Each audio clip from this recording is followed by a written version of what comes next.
And we're live, streaming from the footsteps of New York City. We are Music Matters with Jason Tramm. Thank you so much for joining us for our unique podcast community where we explore the issues and challenges of the performing arts world as seen through the eyes of distinguished colleagues. We're so glad you could join us. Please remember to subscribe to us on YouTube and smash that bell icon for the most up-to-date information on our upcoming guests and topics. Be sure to check out our website at www.jasontram.net, where you can see our 125 past episodes and see all of our upcoming. We have a wonderful slate of interviews coming up in the next 3 months, so be sure to check those out. And we go back and forth from the classical world to the indie rock world to R&B, hip-hop. We like to bring in a variety of artists from throughout the music industry as we talk about the challenges we've all faced in this very difficult year. What I've discovered on Music Matters is that each artist is an innovator and has made incredible self-discoveries during this time, but all in such different ways, and I've learned so much through this process. We have a wonderful guest for you today, Miss Zuly Inirio, who is a Dominican-American soprano who specializes in, looks like, lyrico, spinto, and dramatic roles, and we're excited she's here. She holds a doctorate, a full scholarship for the Doctorate of Musical Arts from Louisiana State University. And she has sung many great roles in both Europe and the United States, as well as singing the Verdi Requiem in Germany and singing Aida in the Mythos Festival in Sicily, Italy. It's great to meet you. Welcome, Zuly. Thank you so much for having me, Jason. I'm so happy to be here. Delighted to meet you on this platform. This is such an interesting way to meet people, but telecommunications has really closed the world in a bit. Absolutely. It's just wild, all the things that we can do. Today's been one of those days where I've been on the internet all day today. I started the day with a Greek colleague who's in London. We were on a multi-podcast with a Greek singer from London, a famous conductor from Barcelona, and a soprano, Sarah Blanche, who's a coloratura soprano who's taking over Spain. And then I had a indie rock artist from Paris, but right on before the show, and now I've got you, so it's delighted. We're back in the Midwest, so Pittsburgh, PA. Yes. We're here in Pittsburgh. I've been here for about a year and a half, and it's been great. Now, you said before you were in Germany for a few years. What was that like? And did you get to be a part of the musical system when you were out there? Yeah, I was in Germany for about 4 years, and it was very interesting. I got to do a lot of coaching and working with people in Germany. No fest or guest contracts for me, but I definitely got to do some things in some concerts like the Verdi Requiem, and I got to do some singing in Italy, which was really nice, and in the Ukraine. Exciting. It's always great to work with different artists across the world. And I know I always love guest conducting different orchestras and getting to meet new people. And that's what makes music so special is that, once you do a musical project together, we realize how much we all have in common. Absolutely. I really especially remember my time in the Ukraine when I went to go sing in Lviv. And I was singing a couple of arias with the Lviv Philharmonic Orchestra. And I don't speak language at all, but we all got to communicate through music, and I felt really comfortable. And the orchestra was just absolutely lovely there, and I really loved my time there. I got the unique privilege to do the premiere of Porgy and Bess in the National Opera Theater in Albania. And that was a wild, worlds colliding kind of experience for me. I got to bring three American artists with me, and the rest were all opera house singers from Albania. Wow, that's amazing.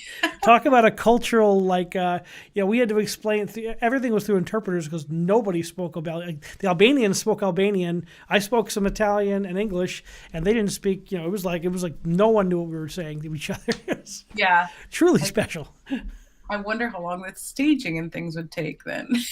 Well, we had a stage director who hired me for the job. He lived in America but was Albanian, so he was the right guy for that job because he spoke both languages. You go there.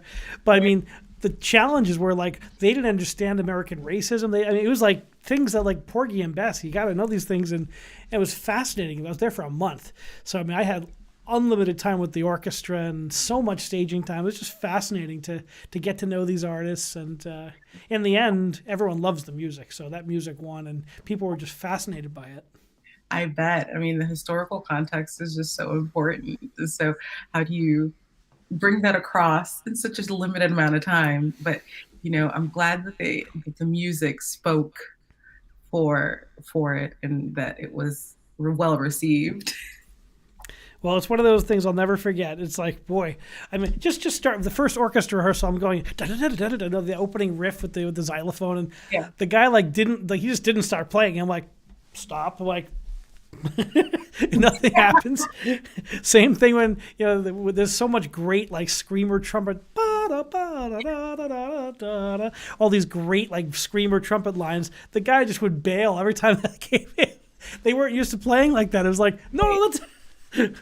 Well, yeah, 'cause What is that?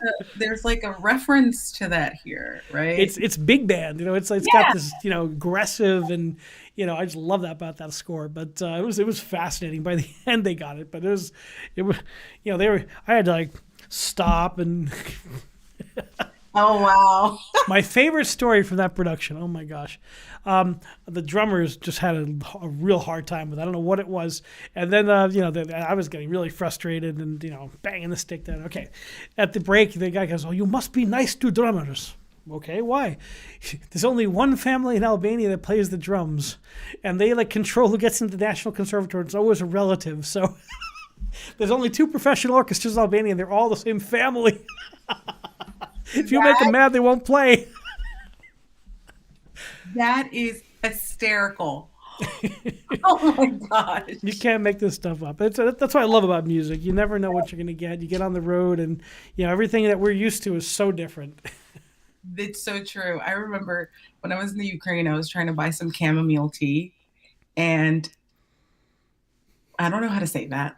So I was at the store that was across the street from the hall, and it was me and this lady, bless her soul. I was just pointing at things, and she would just point at it, and I'd be like, no, point at no. She was just so sweet. I was like, I felt so bad because I'm so sorry. I don't know how to speak your language. I'm sorry. In the end, we get by. We figure it out. And people are so lovely. You get to know musical people generally tend to be pretty nice. Yeah, though she was really sweet and very understanding. Did you always know you wanted to be a singer? Let's go back in time. Now, how did you start your artistic journey, and did you always know you wanted to be a singer? I always knew that I wanted to be some sort of performer. I just didn't know what medium I was going to end up at. And just very young, I like to be performing, whether it was dancing, whether it was this and that. And I did start my performance career in a way when I was a little kid. I was in dance classes. So I was like 5 years old, and at the time I was living in the Dominican Republic. So I was like in the National Ballet School. Were you born in the DR? I was not. I was born in New Jersey. Okay. There's a lot of Dominicans in New Jersey and in New York. And so I was born in Hoboken, New Jersey, and I'm the youngest of 8. And my family, when I was born, my mom was very adamant that I know my culture. And so she just moved me and my siblings closest in age to the Dominican Republic. And my siblings went to the American school there. And I was like 1. And so I grew up from like 1 to about 7 or 8 in the Dominican Republic. And so, yeah. And so I learned English when I came back to the US. What was the musical scene like over there, and what did you absorb from your culture being in the Dominican Republic? The music that I grew up with. I didn't really listen to classical music. It was mostly like my Dominican music, which is like merengue, bachata, merengue típico, and things like that. So I was Wonderful music. yeah. So it's like I remember when I was in school, somebody was trying to teach me a hemiola, and I'm like, I hear that all the time. Da, da, da. Yeah. I literally told my coach, I was like, oh, I hear that all the time on Dominican music, and he was like, oh yeah, okay. Like that makes sense. I'm like, oh, this is fine. Yeah. So so the music that I grew up with and that I absorbed was definitely lots, very rhythmic, right? Lots of African influence, right? And but I was always singing as a kid, or I was always dancing. And I remembered I remembered things from songs. My parents would tell me when you were like 2, you didn't know the words to a song, but it made a certain noise, and you would ask for the song by saying that noise. You Aw. hear this one that go the guy somehow the guy that says sings something, and it was like he would say something and it was like there was like a sigh, and that's how I would ask for the song. I want to hear the song, and they'd figured it out. But so I music was a big part of my life growing up for sure. And my exposure to classical music at first came from being in ballet school, and I was in the Nutcracker. And so I heard Tchaikovsky all the time and pianist playing while I was in the rehearsals. So that was like my first true exposure to classical music.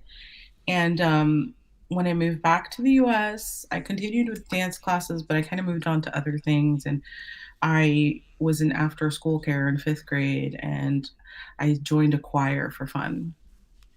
And the music teacher there told my parents, like, she has a really good voice. I think you should invest in voice lessons. She's really good. And so I started taking voice lessons, but I wasn't too serious about it. And I really, but I started kind of exploring different kinds of music there. And I remember the first time that I was exposed to opera was when I was like 15 years old. And I saw La Traviata. And this was at Florida Grand Opera because I was living in Miami. That's where I grew up. And I was floored. I was floored by the whole spectacle. It was the costumes, the live music, the singing that I could hear all the way when I was sitting in the back. I was just like, I don't know what this is, but this is amazing, and I need to do this. This is the thing that I'm going to do. My sister's like, oh, whatever. And I'm like, no, I'm really going to do this. I swear. And so that's where I made that decision. That's the thing I want to do. It's a young age. Well, that first experience is always so powerful, and you never forget the show. That's just so beautiful. So, what was the next step? You decided you wanted to do this. You had a voice teacher. You started. What was your first aria, and what kind of was the next step as you developed into your career?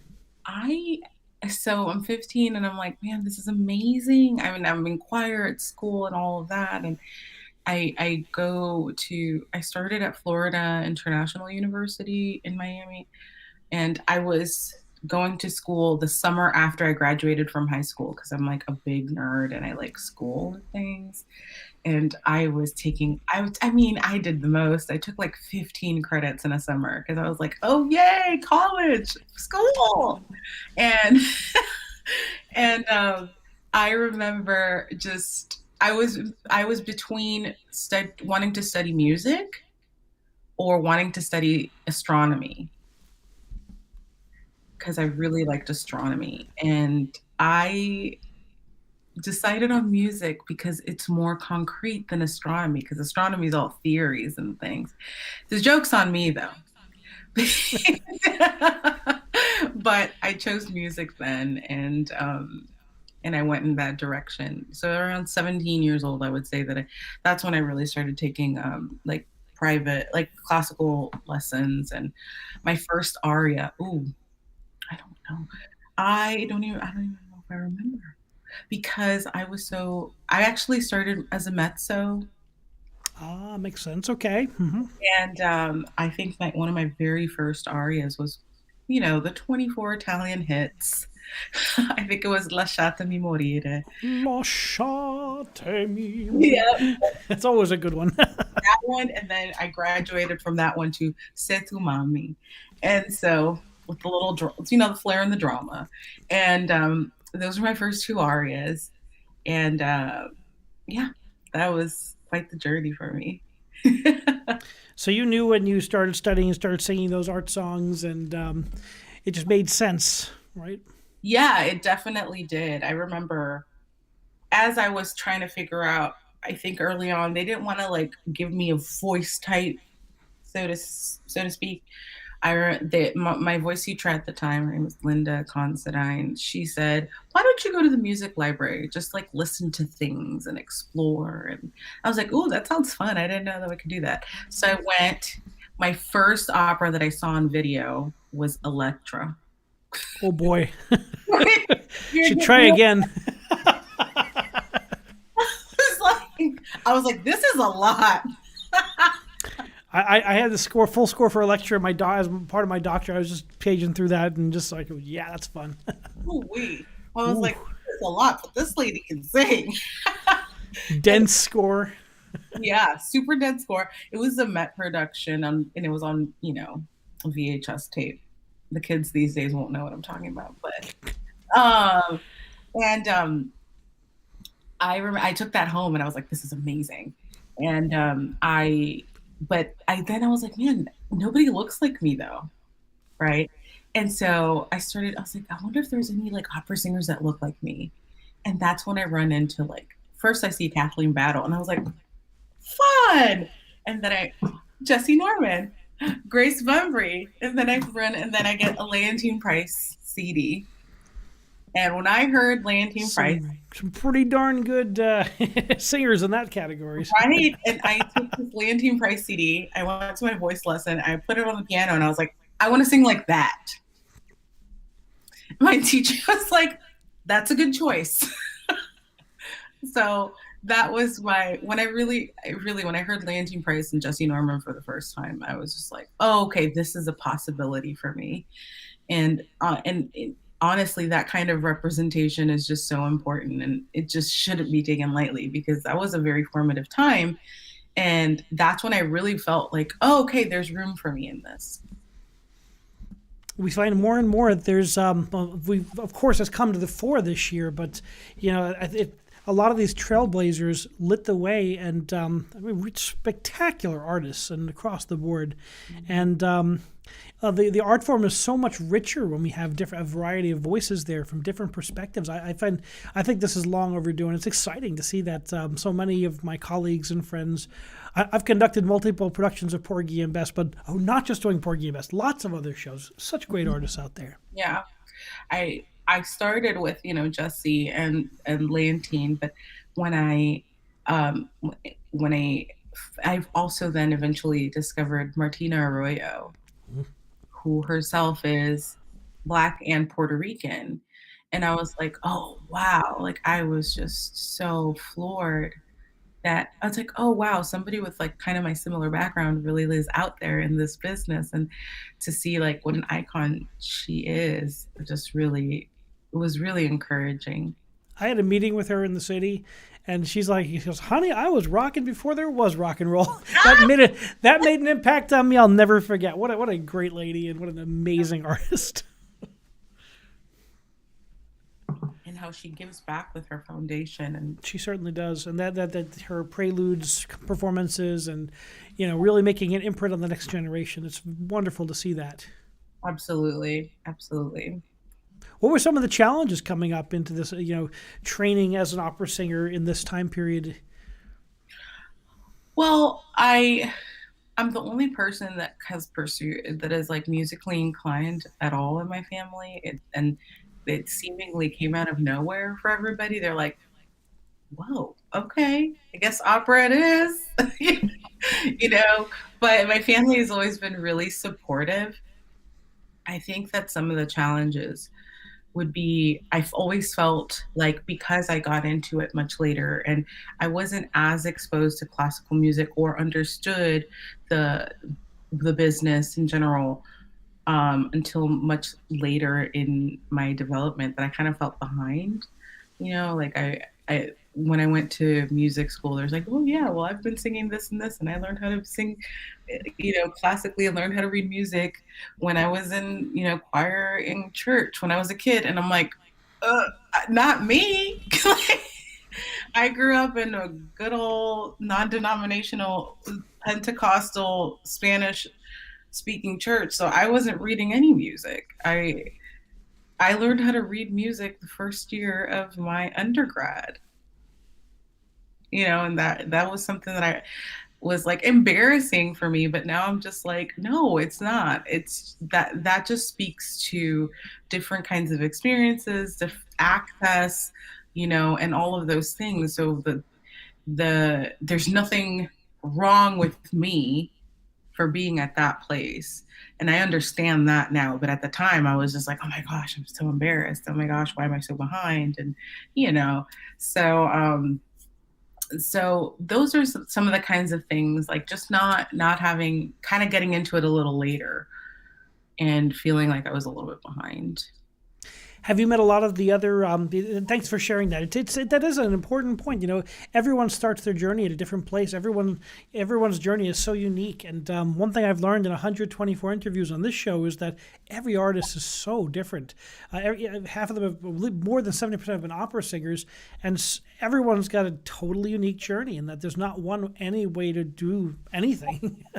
Truly. And the thing is that that's what, like you said earlier, that's what makes it so wonderful. When we have so many different people with different experiences, different walks of life, that they can bring that into their artistry, it just makes it so much richer.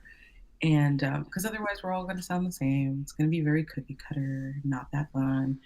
And I would say, another challenge for me was having to switch voice types because I'm a soprano. So when did you make? Let's talk about that enormous jump. How did you make that jump, and whose idea was it, and when did it start to make sense?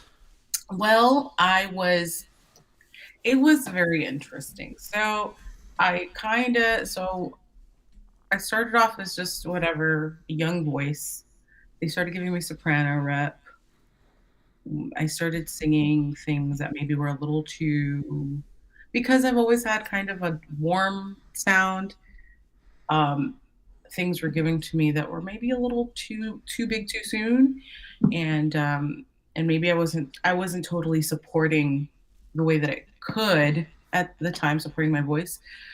And so I got some pre nodules at like when I was like 22. And so then my teacher at the time was like, okay, let's leave this, let's kind of sing things that are a little lower, and just not kind of, let's, so that that can heal, and just we don't push you uh, to go too high and make the pre nodules worse. So I went ahead and started singing mezzo rep. So then what happens when you give me things that are in my chest voice all the time? My chest voice is going to open up, right? And so all of a sudden my chest voice opens up and it's like, whoa. And everybody's like, whoa, wow, this is a real true mezzo, right? And so I'm okay. So I'm singing everything. I mean, everything mezzo rep for my entire undergrad degree, and that was at the New World School of the Arts in Miami, like in downtown Miami. It's like an affiliate school of University of Florida. So I sing all this mezzo rep. I go to grad school. I start my master's at LSU with Robert Grayson, and I'm singing mezzo rep for about a year. But he notices, oh, she's singing too far back in her mouth. Let's just, stop covering. Let's just hear your true voice. So as soon as I stop covering, my whole voice just goes whoop, and moves up, right? Ah, It just moves up a little bit. And even the highest things in mezzo repertoire just feel kind of low for me to sing. So he's like, okay, Zuly, you are a soprano. And I was just like, no, I'm not. Please tell me I'm not. Like, no, I think you're a soprano. I was like, I am not a soprano. I refuse this. I'm not gonna work. And he's like, no, I think you are. And so I left. My voice left, I was so mad. I went to the bathroom and I was like, oh man, I was just mad. Then I came back and we just started playing around with like other soprano repertoire. And yeah, so I started making that transition in the second year of my master's, which is really difficult, going into my doctorate and still transitioning into that different fach. So, but I think that having sung that long as a mezzo really protected my voice, because I could have done some big, like really big damage to it. And I think it seems to be the path for like more dramatic voices, this kind of way. Yeah, a lot of them come from the, you have to have that strong chest foundation to build to the upper register and to have that kind of that power on the top, and it helps to have that chest voice grounded like you did, and yeah, it must be it's such an identity when singers and their repertoire is such an identity, so it must have been a real shock to have to change that all of a sudden and midway through your master's degree and. Yeah. And then the thing is that he then shared with me, like, we've kind of suspected you were a soprano for a while because there were some doctoral students who had heard me sing at a studio class, and I was singing Zmanie Implacabili. And they were like, those high notes are a little too easy for her. Nobody says that piece is easy. Yeah, you're like, I just conducted Cozy a couple of years ago. Yeah, it's one of those that jumps and the. I wasn't struggling with it at all. Like, I was just like, okay, yeah, no problem. And the grad students were like, that's a little too easy. Nobody thinks that's easy, yeah. And so I also sang, I think the last semester of my first year, I was Miss Todd in The Old Maid and the Thief. And again, the piece ends with Miss Todd screaming, help, help, and it's G's above the staff. And the person I was double cast with, that was like the hardest part for her. And I'm like, that's fine. And again, she was like, why is this? I think you're a soprano. And I was like, I don't know. I don't think I am. Definitely am. Just weren't ready for it. Now you kind of lock into that. So, doing your doctorate, what was that like? Was your family like proud to see you go all the way up to the doctorate level? Absolutely. Me and one of my sisters are the only two that were able to go to college. I'm first generation. So my parents, like, they didn't have the same educational opportunities that I have. I mean, that's part of the reason why they moved here, right? They want their kids to have the opportunities that they didn't have. So my parents, they are the definition of the American dream. They didn't finish high school, came to this country, had their own business, and gave their kids what they didn't have. And I'm always so proud of them for that. And so my father, he passed away a few years ago now, but my father was always so, he kept my degree. Like, he wouldn't even let me have it because he was like, you're not going to take care of it. He wouldn't give me my actual degree because he was so proud of doing that. I was able to do this. And I didn't change my last name when I got married. So, if I'm Dr. Inirio, and that's his last name, and he was so proud of that, and I'm glad that they were so supportive and so proud. Well, it is such a great achievement to get your doctorate. I know I got mine in 2006, and boy, it was when you get that piece of paper, it's like, man, I worked hard for this, and it's worth all that that struggle and that self-reflection, and being a singer and being an artist is always a tough journey, but it's you have to celebrate those times. Absolutely. That was writing that dissertation. My gosh, it was tough, but I was so glad that I did it. And I, shortly after that, I got to I got to teach at the community college and things like that. And I am glad that I could be a person who represented something for people that they hadn't seen before. Like, a lot of my students in a community college, I have students from all walks of life and all backgrounds, and they were like, oh wow, we have a Black teacher who has a doctorate and is an opera singer. And so that in itself was like, how did you get into it? And that was a good way for me to get them into classical music. I was like, I'll tell you how I got into it. And it was just really cool to do what I love to do, teach people about what I love, and also be that representation in the classroom. It's very powerful to have. There's a couple companies I've seen are using the "I see myself," and I think it was Houston Grand Opera. We had my former college director, Carlene Graham, who's now the head of opera, their community engagement division, and their theme was, "I think I see myself." And places diverse as Houston, like it's so important that we see ourselves represented in the art, and that various communities feel like they're a part of this. Talent is an equally distributed property. No matter where you go, there's going to be equal talent there. So it's so important that we can, give people a chance to engage with the art form. Absolutely. I 100% agree with that. And that's what I'm loving about this past year, about what's happening in opera specifically. Like, there's just so many organizations that are really not just saying things, but putting action behind it and doing the work. And to see that happen is just amazing. And I'm so excited about what the future holds for opera because of this, because it's only going to get better. It's exciting. Yeah, I have so many colleagues now who are getting such interesting capability. Artists who deserve every gig that they get, but now they're getting opportunities that are really exciting, and it's just wonderful to see colleagues get their chance to do many different things. And I'm excited to see what the changes bring, because I think it's just very positive for all of us. The one thing opera can't do is become irrelevant and become a museum piece that is only for a certain class of people. It just doesn't. That's never how it was, or maybe when it was first invented, but it's not how it should be, and it's not how it's going to stay relevant today.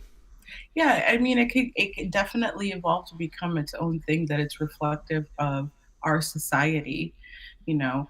And like, I do work with, I'm like a co-creator of like Latina Women in Opera. So we're like a Wow. collective, grassroots collective, and we do a lot of work of, uh, bringing Latinx awareness in opera, and also just uplifting the marginalized people within the Latinx community. And right now, I am personally trying to get together an Afro Latinx song and opera project and highlight Blackness within the Latinx community, and maybe get a song cycles or chamber opera, just think our stories being told and written by us, for us, that will not only um, diversify the operatic canon, but also give performance opportunities to that same community. So I think that these kinds of things are just popping up everywhere. It's wonderful. Finding that, making that come alive. That's exciting. And this is the time to do it, right? This is the time, this is the place, and you're the right person. Yeah, I'm really excited about it, and I hope that it's going to take us some time, but I think that in the coming years, it's definitely going to bring some new repertoire that I hope to kind of fuse it with the music I grew up with, right? And bring that to the classical realm. Isn't that the way that Western art music has always been? You have like, let's say, Italian opera. Italian opera gets exported to Germany, and then it mixes with German folk songs, and the Singspiel comes out, and then it mixes with Russian language because the Italians were teaching in Russian, and the Russians loved it too, so they mix it with theirs, and then folk elements. The folk elements are always interspersing with the art music and creating something new, and I think that is just so beautiful.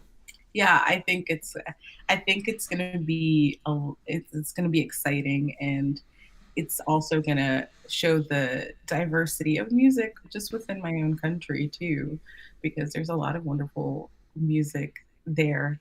Not, I mean, everybody knows merengue and bachata, but there's salve, there's gaga, there's merengue típico with that's more of the merengue that's a little less westernized, I guess.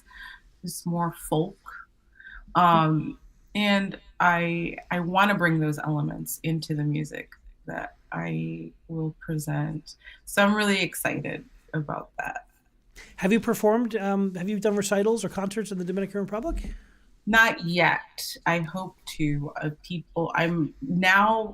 I am now getting in touch with people in the Dominican Republic that now know I exist, because Fantastic.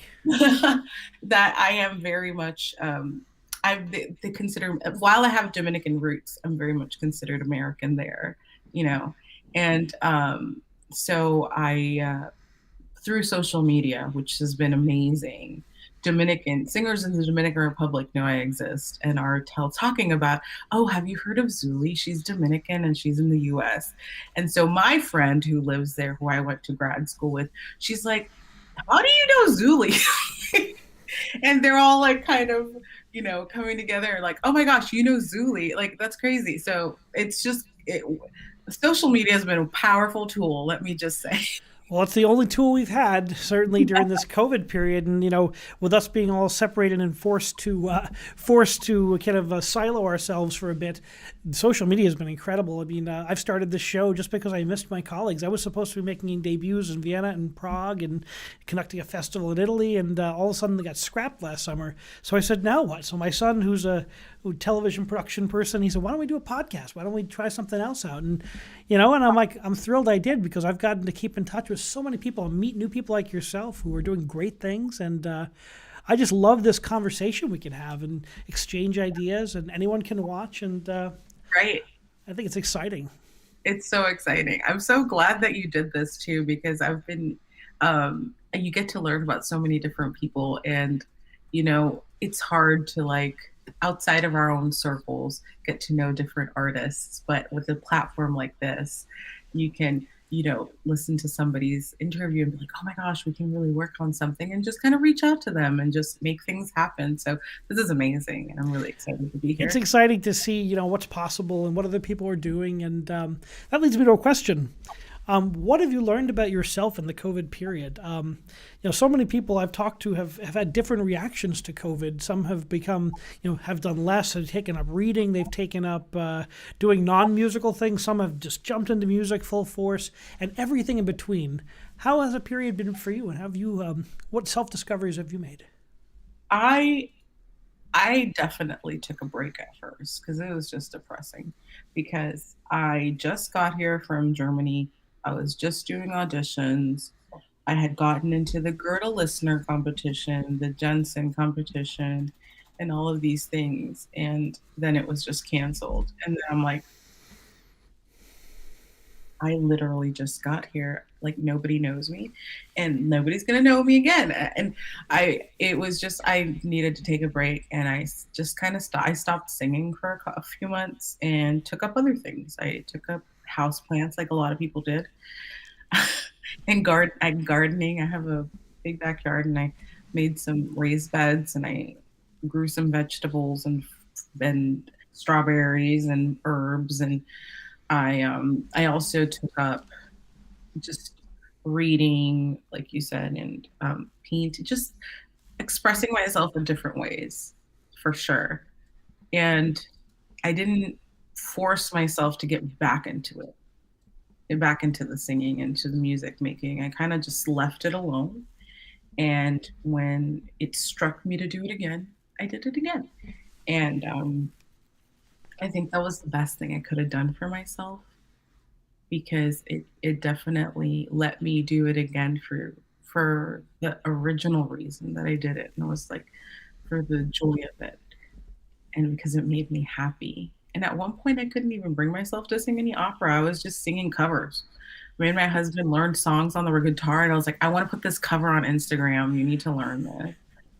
And so that's how I started singing, and just singing covers. And it was like singing a French cover, because I speak French. That was my minor and my doctorate. So I part of me learning the language, I would just listen to French pop music. And that's how I got the sound in my ear. And so I was like, I want to cover this song by Sergei Gainsbourg. And I'm like, I want to cover this song. So that's how I started singing. First it was like covers randomly. And then I was like, oh, well, maybe let me try this aria. Let me book a voice lesson and get myself together. Let me book a coaching. And I kind of slowly got back in. So what did I discover? That I needed a break. And that I discovered my love and my joy for singing again, definitely. That's a great story, and thank you for sharing that. I know for me, I did everything in the backyard. We cleared all the leaves out of the backyard. We cleaned the backyard. We started having camp. I've got 4 kids, and my oldest is 21, and my youngest is 16, and I have twin 18-year-old girls. So I'm used to being on the road all the time, and I teach college, and I'm running back and forth and jumping on a plane. All of a sudden that ended. Now I'm like, now what? We've spent more time this year than we ever have in the past, and it's been wonderful. That there's a silver lining always with this, and I'm ready to jump back in and to resume. Yeah. Whatever comes our way again. But I think that we've learned balance. I think balance is so important. Hmm.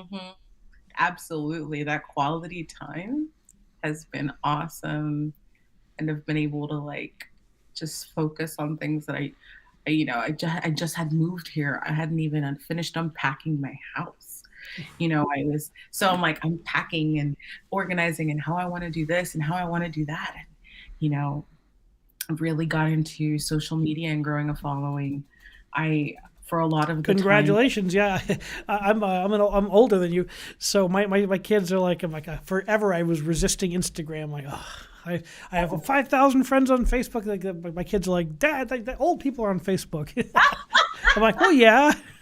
So I had to learn, quote unquote, learn how to use Instagram. I said, you have to watch a video. I'm like, oh, he goes, that's the most boomer thing I've ever heard. I got to watch a video, learn how to Instagram. But I did, and I've been impressed. You have a great following on there. Yeah, I didn't ever do it at first. It wasn't very intentional. I I was always I was always using Instagram as like my singer thing, so I never shared anything personal because that's how they teach us, right? Don't share anything personal, just singing things.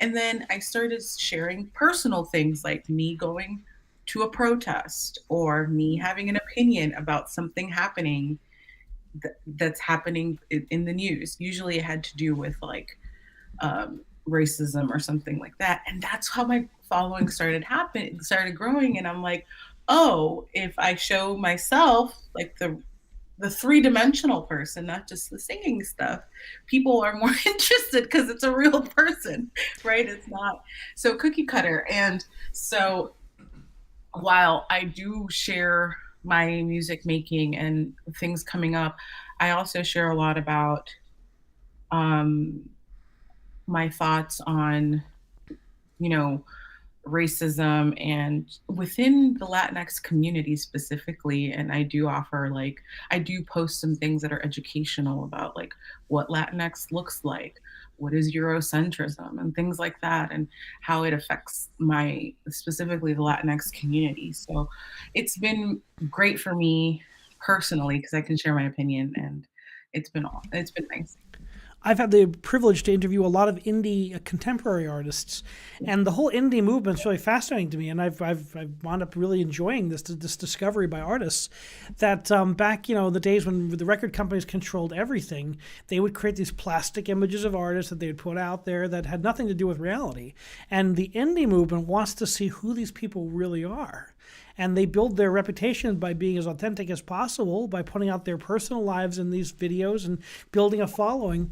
And it's much more contemporary, I think. Then people want to know who the artists are now. Social media has changed that forever. I had a very famous conductor, Nir Cabaretti, who was he's one of my kind of idols. He was the chorus master at La Scala. Then he was assistant conductor under Zubin Mehta, and then now he took over like three major orchestras. Anyway, we were laughing like, what if Von Karajan had social media and these kind of but like today we know what people are doing, and I think that's kind of cutting edge. It really makes you very interesting that there's kind of this indie movement within our field.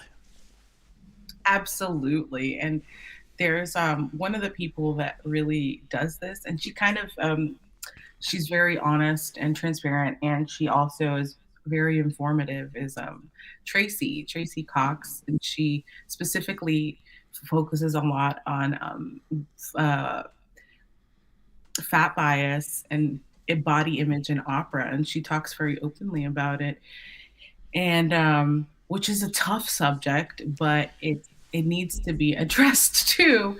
And so, look, she's really great, and she and I and Matthew Ankle we're gonna do a roundtable discussion about it with Opera Next Gen on the 18th of April, Hmm. and it's one of those things that when you see somebody talk about it, you're like, oh my gosh, I went through that too. It's not just me, and it's the same thing when I talk I was about some. having this conversation with a legend in our field. I'll tell you off air who it is because she's going to come on the show in June. I mean, a Okay. legend. I mean, one of the great voices ever. I mean, I'm like really excited to talk to her about it. But this is something she struggled with out through her career, and and everyone told her, "You'll never have a career. You'll never be your voice is heard." And she's one of those people. It's a very strong personality, to say it mildly. But she did have a career, and she did have some of the finest recordings you can imagine, and in the greatest opera houses in the world. And there's a place for everybody, and you just have to believe in yourself. And it's I think it's important to get that message out there. When's that going to be, and how can people find out about it? That is going to be with Opera Next Gen. You can find them on Instagram or on Facebook, and it's going to be April 18th. And I think it's going to be broadcast live probably on Facebook, and there's probably going to be a Zoom link on there that people can join. Cool. Yeah. So, I mean, I never thought of myself as being somebody that was remotely some sort of activist or advocate for anything because I never put myself out there. And in this year, I've just said, you know what? If I need to do it because it's not happening otherwise.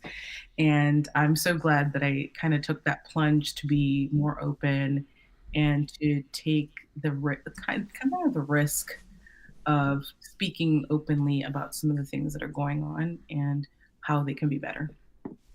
Can always be better. And voices coming out and sharing their feelings and opinions, I think it makes the conversation more rich. Absolutely. Zuly, how can people find out more about you and about what you're working on, and how can they hear some of your thoughts and your comments, and how can we find out more about you? Well, you can find me on Instagram. It's just my name, my first name, my last name, Zuly Inirio or Zuly Inirio. And my website, zulyinirio.com. You can follow me on my Facebook page, Zuly Inirio Soprano. And there's lots of exciting things coming up. There's the virtual collaboration with the incidental players here in Pittsburgh, the roundtable discussion, and of course, I'm going to be saying a couple more things about my Afro Latinx project on Instagram very soon because I am getting together some things. Some things are moving for that to happen, and I'm really excited to share it. Well, we're going to be looking on the outlook for those things. It's important music making, and I want to thank you for taking the time to join us on Music Matters. So appreciated. Thank you so much. This has been amazing. I hope we get to make music together down the road. I hope so too. I was going to say, I hope so. Yes. Well, you have a great day and continued success and blessings. Thank you. You too. Do the great work that you're doing. Thank you for joining us on Music Matters with Jason Tramm. Please remember to subscribe to us on YouTube and smash that bell icon. Our next show is next Thursday, and we have renowned educator and a cappella specialist, Justin Glodich, is going to join us. He has a wonderful podcast called the ACA Education. I think it's American Collegiate Acapella Education podcast on Apple iTunes, and look forward to having him here. And thank you so much for joining us. And remember, keep music alive.